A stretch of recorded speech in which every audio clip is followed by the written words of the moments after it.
Fala, generais! Tudo bem com vocês? Eu espero que esteja tudo ótimo com cada um de vocês que nos assistem e estão aqui presentes em mais um Ponto de Inflexão, nos dando a honra da sua presença aqui conosco.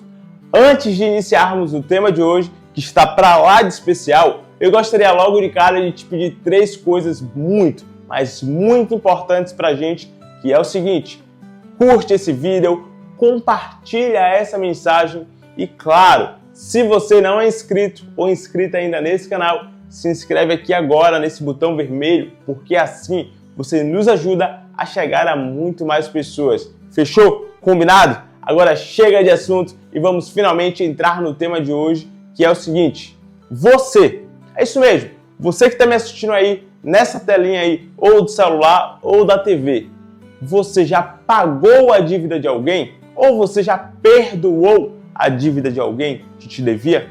Pois é, no mundo existem 3 tipos de pessoas, sabia? Existe a pessoa que empresta, existe a pessoa que deve e existe aquela pessoa que assume uma conta, ou seja, paga uma dívida que nem sua era. E por que eu estou trazendo esse contexto para falar com vocês hoje? Porque Deus, Jesus, Ele é a pessoa que assume todas as nossas dívidas.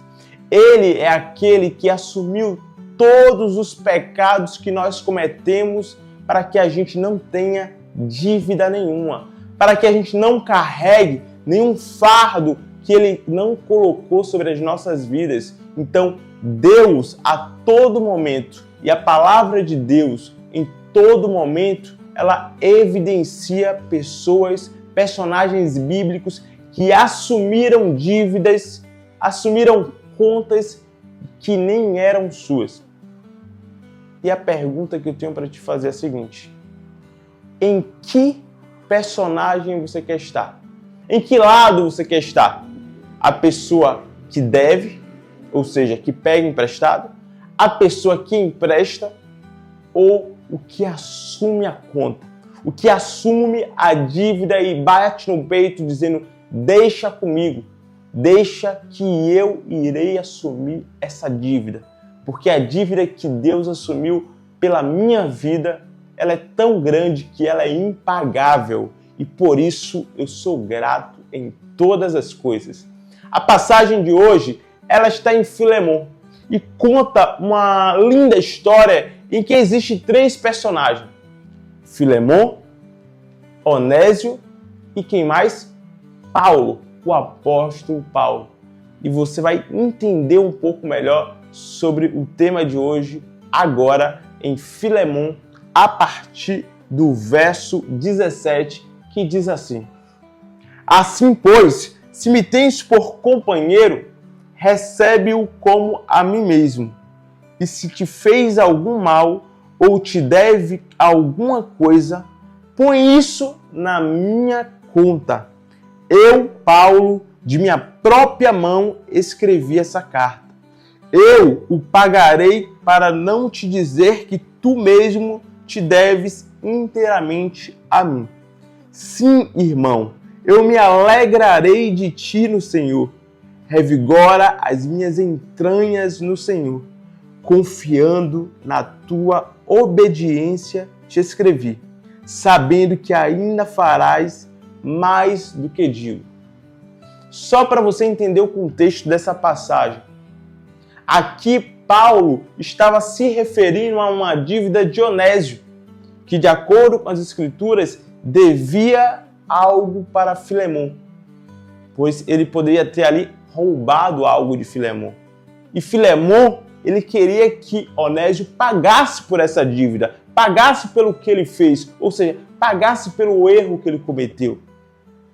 E Paulo, depois de ter falado do amor de Deus para Onésio, depois de ter visto que Onésio aceitou ao Senhor como seu Salvador e virou uma nova criatura em Cristo, ele simplesmente enviou uma carta de próprio punho para Filemon, para o rei Filemon, dizendo que ele próprio assumiria aquela dívida de Onésio. E Onésio, só para vocês entenderem, não era um homem conhecido por Paulo. Ele estava dividindo cela com Paulo. É isso mesmo, os dois estavam presos no mesmo lugar. E aí eu te pergunto, como pode um amor tão grande, um amor tão genuíno, uma obediência tão grande ao Senhor que é a de Paulo, que mesmo preso, que mesmo estando em uma circunstância difícil, que muitos poderiam não estar nem aí para o próximo, ele assume uma dívida que nem é dele. Ele diz para o rei que ele próprio irá assumir a dívida de Onésio. E aqui, Paulo nos ensina algo que é fundamental para a vida do cristão, para a vida daquele que quer ser um seguidor de Cristo. Nós não precisamos de tanto, irmãos. Nós só precisamos do perdão e da misericórdia de Deus que se renovam a cada manhã sobre as nossas vidas. Deus, Ele perdoou você que está me assistindo agora. Ele perdoou a mim de cada dívida que nós criamos durante a nossa vida. Eu tenho 29 anos, irmãos, e eu me envergonho de cada dívida que eu criei, de cada erro, de cada pecado, de cada falha que eu cometi.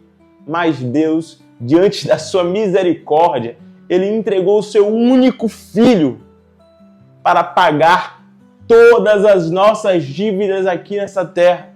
Então, quando você estiver triste, quando você estiver sem esperança, quando você achar que você está endividado ou que você não vale mais de nada para esse mundo, lembre-se, Deus, Ele entregou o seu único filho para que todo o que nele crê não pereça, mas tenha a vida eterna em Cristo. Então, se você hoje está triste, se você hoje está endividado ou endividada, saiba que Deus, Ele irá assumir a sua conta, ou melhor, Ele já assumiu a sua conta. Então você não deve nada para ninguém, sabe por quê? O Pai da eternidade, o Príncipe da paz, Ele assumiu a sua conta. Assim como Paulo, assim como outros personagens bíblicos, como o samaritano que ajudou um homem que nem conhecia e assumiu a sua conta. É isso mesmo. Você foi chamado não para ser endividado. Você foi chamado não para pegar emprestado. Você foi chamado para assumir a conta de pessoas, para pagar a dívida de pessoas, para emprestar a muitos, mas não pedir emprestado a ninguém. Sabe por quê? O propósito que Deus tem em tua vida é tão grande que você não consegue nem enxergar. E a palavra que eu tenho hoje para você é justamente essa. Você foi chamado para algo sobrenatural de Deus. E pode ficar tranquilo, porque se surgirem dívidas, se surgirem problemas, você tem um Pai que irá assumir a sua conta. É isso mesmo. Ele já assumiu a sua conta. Que Deus abençoe cada um de vocês e que vocês tenham uma semana abençoada na presença de Deus. Tamo junto, generais!